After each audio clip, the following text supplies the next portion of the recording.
এতক্ষণ পরে একটা ভালো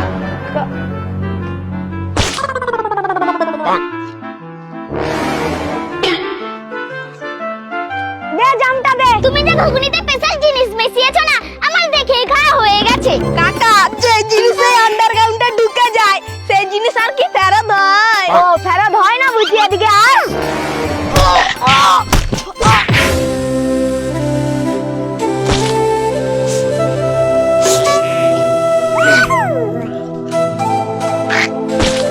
যদি কেউ প্রশ্ন করে আমি তোমার কে, ল ল ল ল ল ল ল ল ল ল ল ল। মরণ, আর গান করতে হবে না, তাড়াতাড়ি রেডি হও, অফিসে যাবে যে। হ্যাঁ যাচ্ছি, তোমার রান্না হয়েছে? তোমার বেরোতে বেরোতে আমার রান্না কমপ্লিট হয়ে যাবে।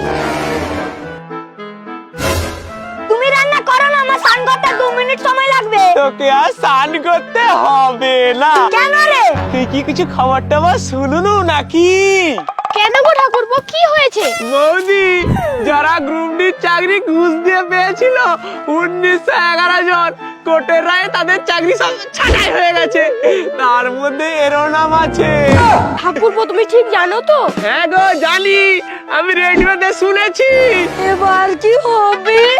আর হবে, চ তুই আর আমি দুজনে পদি বিড়ি খাবো। সালা চিন্তা আমার পথ বেড়ে যাচ্ছে, এখানে বলছে পন্দি পেড়ে খাবে। এ ভাগ এখানে, ভাগ। সালা চলে যাচ্ছি, বাঁচাই যাচ্ছি, যদি বিড়ি খেতে যাই চলে আসি। এই যা যা, সালা যা।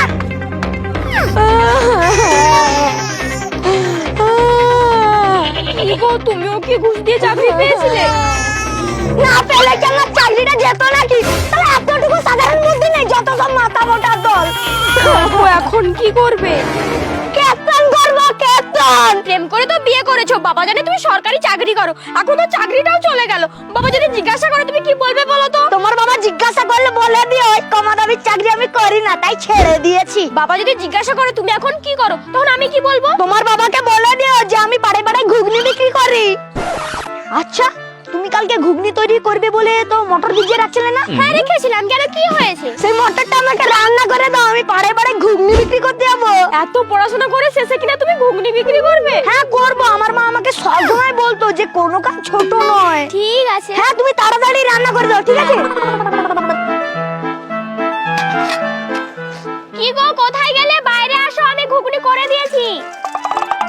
হ্যাঁ দাও দাও।